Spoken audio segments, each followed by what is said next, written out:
आज हम शुरू करेंगे हमारा फर्स्ट चैप्टर जिसका नेम है डीसी सर्किट्स। इसके अंदर हम स्टडी करेंगे ऐसे सर्किट्स के बारे में जहां पर हम डीसी वोल्टेज या डीसी करंट को यूज करेंगे। इसके अंदर हमारा जो फर्स्ट टॉपिक है वो है ओम्स लॉ। तो ओम्स लॉ क्या कहता है? ओम्स लॉ कहता है कि हमारे पास कोई भी एक कंडक्टर है, कंडक्टर मीन जिसके अंदर करंट फ्लो हो सकता है, या कोई भी ऐसा क्लोज सर्किट है। जैसे हमारे पास एक बल्ब है, इस बल्ब के क्रॉस हमने क्या किया, एक सेल कनेक्ट कर दिया। सेल कनेक्ट करने से क्या होगा, बल्ब ऑन हो जाएगा, जल जाएगा। तो इसमें क्या हुआ, जैसे ही हमने बैटरी को इस बल्ब के क्रॉस कनेक्ट किया तो क्या हुआ, इसके अंदर करंट फ्लो होना स्टार्ट हो गया I, और इसके क्रॉस हमने वोल्टेज कितनी अप्लाई कर रखी है, 5 वोल्ट। तो वोल्टेज अप्लाई की हुई है V और करंट इसमें फ्लो हो रहा है I। क्लियर है? तो इस सर्किट से हम देखेंगे कि इसकी जो ओम्स लॉ की स्टेटमेंट है, डेफिनेशन है, वो क्या है। इसके अकॉर्डिंग क्या है, the current flowing between the ends of a conductor. कोई भी आपके पास एक कंडक्टर है, इस टाइप से वायर है मान लो, इसके अंदर जो करंट फ्लो हो रहा है I, ये किसके प्रोपोर्शनल है, इसके क्रॉस जो वोल्टेज आपने अप्लाई कर रखी है V, उसके प्रोपोर्शनल होगा। यानी कि I is proportional to V। ठीक है, प्रोवाइडेड यहाँ पे जो भी टेम्परेचर है या ऐसी कंडीशंस हैं, प्रेशर है, ह्यूमिडिटी है, ये सारी चीजें आपकी क्या रहनी चाहिए, कांस्टेंट, इनमें कोई चेंज नहीं आना चाहिए। क्लियर है?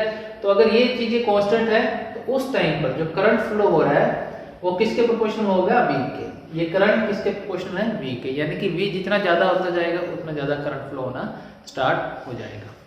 तो इसको हम इस तरीके से रिप्रेजेंट करते हैं ओम्स लॉ को। और जब भी हमारे पास यहाँ पर प्रोपोर्शनल का साइन आता है, आप लोगों ने पढ़ा होगा पहले, प्रोपोर्शनल के साइन को रिमूव करने के लिए हम क्या यूज करते हैं, कांस्टेंट। यहाँ पर एक कांस्टेंट इंट्रोड्यूस कर देंगे, V upon I is equal to constant.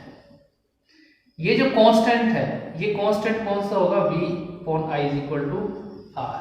तो यहाँ जो कांस्टेंट इंट्रोड्यूस हुआ है उसका नेम है R, और उसको हम बोलते हैं रेजिस्टेंस। क्लियर है? तो ये हमारे पास ओम्स लॉ का फार्मूला निकल कर आया, और ये उसकी स्टेटमेंट है। ठीक है, जिससे हमें पता लगता है I is proportional to V। तो ये जो हमारा फार्मूला आया है, इसको हम 2-3 तरीकों से लिख सकते हैं। जैसे फर्स्ट हम लिख सकते हैं V upon I is equal to R, या इसको लिख सकते हैं हम V is equal to I into R, या इसको लिख सकते हैं हम I is equal to V upon R। ये क्या हो गया, voltage upon current is equal to resistance, voltage is equal to current into resistance, current is equal to voltage upon resistance. तो ये तीनों तरीके से हम ओम्स लॉ को लिख सकते हैं। क्लियर है? तो ये था आपका ओम्स लॉ। इसको फार्मूलों को आप याद रखेंगे, इनका हम यूज कर सकते हैं जब भी हम कोई सर्किट लेंगे, उसके अंदर करंट, वोल्टेज या फिर रेजिस्टेंस निकालने के लिए। क्लियर है? अब ये जो ओम्स लॉ है, इसको आप कहां कहां अप्लाई कर सकते हो, वेयर टू अप्लाई, इसको कहां अप्लाई कर सकते हो। फर्स्ट, इसको हम कंप्लीट सर्किट के अंदर या उसके पार्ट में अप्लाई कर सकते हैं। जैसे हमारे पास ये एक सर्किट था, अभी ऐसे एक बल्ब लगाया था, यहाँ कुछ और बल्ब भी हो सकता है। इस तरीके से अगर हमारे पास सर्किट है तो इस पूरे सर्किट के अंदर ओम्स लॉ लगा सकते हैं, या इसके पार्ट में सिर्फ एक बल्ब के ऊपर या सिर्फ इसके ऊपर। क्लियर है? तो it can be applied on complete circuit और part of a circuit.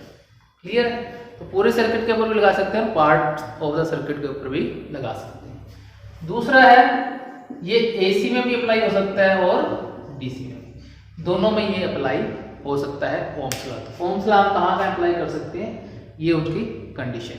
AC और DC में कैसे अप्लाई करेंगे वो टाइम के साथ साथ हम नेक्स्ट लेक्चर्स में देखते जाएंगे, क्या उसमें कंडीशन चेंज हो जाएंगी।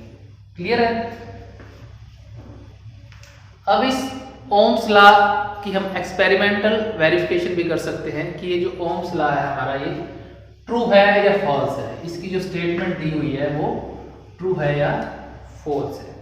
तो वो एक्सपेरिमेंटल वेरिफिकेशन इसकी हम कैसे करेंगे, एक्सपेरिमेंटल वेरिफिकेशन ऑफ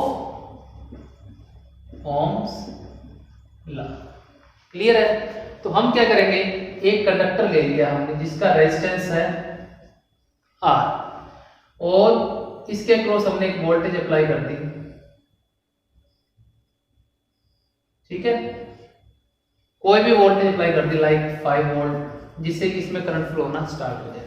और इसके साथ लगा दिया एक हमने वेरिएबल रेजिस्टेंस RH। RH क्या होता है? रियोस्टेट, यानी कि जिसको हम वेरी कर सकते हैं। और इसका कनेक्शन हमने यहाँ कर दिया, यहाँ बीच में लगा दिया हमने एक एमीटर और इसके क्रॉस लगा दिया एक वोल्टमीटर। क्लियर? और यहां हम कोई भी एक स्विच लगा देंगे के स्विच। तो ये हमारा एक्सपेरिमेंटल वेरिफिकेशन के लिए इसका सर्किट हो गया। अभी सर्किट में देखिए क्या क्या है। हमने ओम्स लॉ कहां लगाना है? यहां, इस पार्ट के ऊपर। ठीक है, इस पार्ट के ऊपर हम ओम्स लॉ लगा के उसको वेरीफाई करेंगे, चेक करेंगे कि ओम्स लॉ सही है या नहीं है। तो हमने क्या किया, एक कंडक्टर लिया जिसका रेजिस्टेंस कितना है R। ठीक है, और इसके साथ हमने एक वोल्टेज अप्लाई कर दी 5 वोल्ट, और एक इसके साथ हमने चेंज होने वाला रेजिस्टेंस अप्लाई कर दिया RH रियोस्टेट। RH का मीनिंग क्या है? रियोस्टेट, यानी कि जो रेजिस्टेंस चेंज हो सके। अब ये A और B क्या है? जैसे कि हमने इंट्रोडक्शन वाले लेक्चर में देखा था, A मींस है एमीटर, B मींस है वोल्टमीटर। तो एमीटर यूज हो रहा है किसके लिए? करंट को मेजर करने के लिए, और B वोल्टमीटर किसके लिए यूज होता है? वोल्टेज को मेजर करने। तो इस रेजिस्टेंस के क्रॉस जो भी वोल्टेज आएगी उसको ये मेजर कर लेगा, और इस पूरे सर्किट के अंदर जो करंट फ्लो हो रहा है वो कौन मेजर करेगा? एमीटर। तो करंट पूरे सर्किट के अंदर एक ही फ्लो हो रहा है, I। ठीक है, तो ये एक्सपेरिमेंटल अरेंजमेंट है। आप लैब के अंदर इसको सेटअप कर सकते हैं अरेंजमेंट को, और ओम्स लॉ को चेक कर सकते हैं। क्लियर है? तो इसमें हम क्या करेंगे, सबसे पहले जैसे ही हम जो की है के, इसको प्रेस करेंगे तो क्या होगा, ये सर्किट कंप्लीट हो जाएगा, क्लोज हो जाएगा। जैसे ये सर्किट कंप्लीट होगा इसके अंदर करंट I फ्लो होना स्टार्ट हो जाएगा। ठीक है, तो हमने ओम्स लॉ जो है वो चेक कहां करना है? R के क्रॉस। ठीक है, तो R के क्रॉस वोल्टेज देखनी और R के क्रॉस ही करंट देखना है। तो सपोज करो जब ये के स्विच आपका प्रेस हुआ है तो करंट जब फ्लो होना स्टार्ट हो गया है, फर्स्ट कंडीशन। सपोज करते हैं इस रेजिस्टेंस के थ्रू जो करंट है वो है I1, कोई भी वैल्यू हो सकती है, और जो वोल्टेज है वो है V1। क्लियर है? फिर हमने क्या किया, सेकंड में इस रेजिस्टेंस को चेंज कर दिया। तो जैसे ही ये रेजिस्टेंस चेंज होगा तो पूरे के अंदर, सर्किट के अंदर करंट की वैल्यू चेंज हो जाएगी। रेजिस्टेंस चेंज होने के साथ क्या होगा, करंट की वैल्यू चेंज हो जाएगी। तो हम क्या करेंगे, चेंज RH। तो जैसे RH चेंज होगा तो पूरे करंट की वैल्यू चेंज होएगी। सपोज करो वो करंट हो गया I2। तो जैसे इसमें करंट चेंज होगा तो हमारा क्या चेंज हो जाएगा, इसके क्रॉस वोल्टेज चेंज हो जाएगी। तो वो वोल्टेज सपोज करो कितनी आ गई, V2। ठीक है, फिर हम चेंज करेंगे RH, इसको फिर से चेंज करेंगे, फिर से करंट चेंज होगा तो करंट की वैल्यू आ जाएगी I3 और वोल्टेज की आ गई V3। अब हमने ये ध्यान रखना है कि जो वोल्टेज ले रहे हैं ये किसके क्रॉस ले रहे हैं, R के, इस रेजिस्टेंस के क्रॉस, और करंट किसके क्रॉस ले रहे हैं, इस रेजिस्टेंस में से जो करंट फ्लो हो रहा है।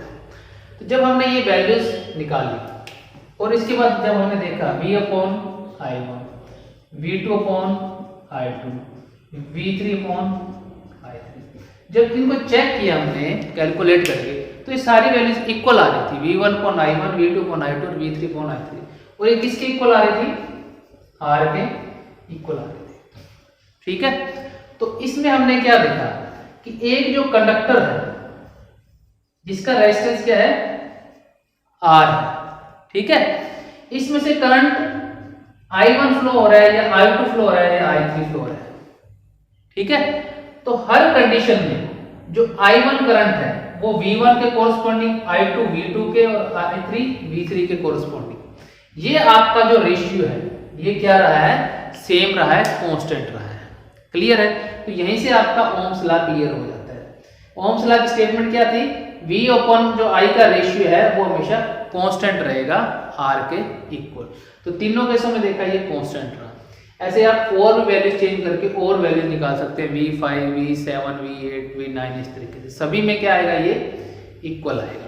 तो ओम्स लॉ की जो स्टेटमेंट थी वो यही थी, V is equal to IR या V upon I is equal to constant. तो ये चीज हमारी प्रूव हो गई कि ये कांस्टेंट है। क्लियर है? ये तो मैंने आपको बोर्ड पे समझाया है थ्योरेटिकली। इसको आप लैब के अंदर बड़े आराम से सर्किट बना के चेक कर सकते हैं, एक्सपेरिमेंटल इसकी वेरिफिकेशन कर सकते हैं। क्लियर है? तो ये हो गया ओम्स लॉ। अब इसका यूज हम क्या करते हैं, जैसे एक एग्जांपल लेते हैं। हीटर जलाते हैं, जैसे आप घर में सर्दियों में आपके पास एक हीटर है, ठीक है। उस हीटर को आप क्या करते हो, जैसे 230 वोल्ट आप इसके क्रॉस अप्लाई करते हो, हीटर के क्रॉस बिजली लगाते हो, तो इसके अंदर क्या होता है, करंट फ्लो होना स्टार्ट हो जाता है। ठीक है। अब सपोज करो हमने इसके क्रॉस 230 वोल्ट वोल्टेज अप्लाई कर रखी है और इसमें जो करंट फ्लो हो रहा है वो सपोज करो आपका 1 मिली एम्पियर फ्लो हो रहा है। तो हमें बताना है कि इस हीटर का रेजिस्टेंस कितना है। ये क्वेश्चन है आपके पास, न्यूमेरिकल है मान लो। तो हमारे पास वोल्टेज कितनी है, 230 वोल्ट। ये इसका सॉल्यूशन हो जाएगा। और इसके अंदर करंट कितना फ्लो हो रहा है, 1 मिली एम्पियर। मिली मीन्स कितना होता है, 1 × 10⁻³ एम्पियर। क्लियर है? हमें निकालना है R। तो हमारे पास फार्मूला क्या था, V upon I is equal to R या R is equal to V upon I। V है हमारे पास 230 वोल्ट और I है 1 × 10⁻³ एम्पियर। तो ये कितना आ जाएगा, 230 × 10⁻³ और रेजिस्टेंस की यूनिट क्या है हमारे पास, ओम। ठीक है। तो ये कितना हो गया, 230 किलो ओम। 10⁻³ को क्या लिखते हैं, किलो। तो ये आ जाएगा 230 किलो। तो इस हीटर एलिमेंट का रेजिस्टेंस कितना हो गया, 230 किलो। तो हमारे पास तीन चीजें होती हैं, R, I एंड V। कोई भी न्यूमेरिकल क्वेश्चन है, ओम्स लॉ से जो सोल्व होगा उसके अंदर दो दी होंगी और तीसरी आपको निकालनी है। ठीक है। तो इस तरीके से ओम्स लॉ अप्लाई करके आप रेजिस्टेंस, करंट या वोल्टेज निकाल सकते हैं। तो आज के लेक्चर में इतना ही। Thank you.